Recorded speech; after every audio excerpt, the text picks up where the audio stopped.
Hello, I'm Bernard Hickey from interest.co.nz and welcome to 90 at 9, brought to you in association with ASB.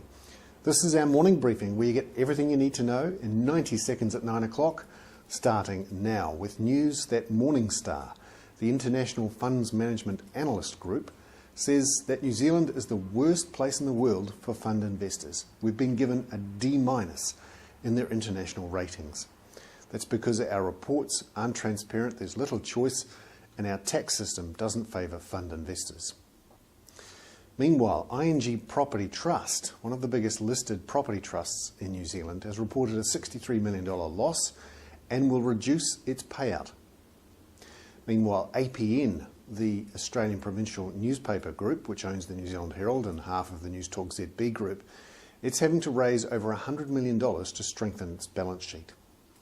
Overseas, on the States, US housing starts fell 13% in April. This was to a record low and was much worse than analysts had expected. The housing market is still in deep trouble there.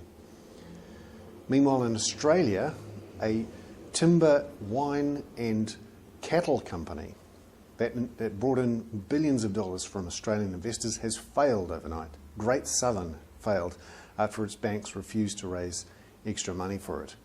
Those banks are owed $376 million, including ANZ, which is owed $220 million.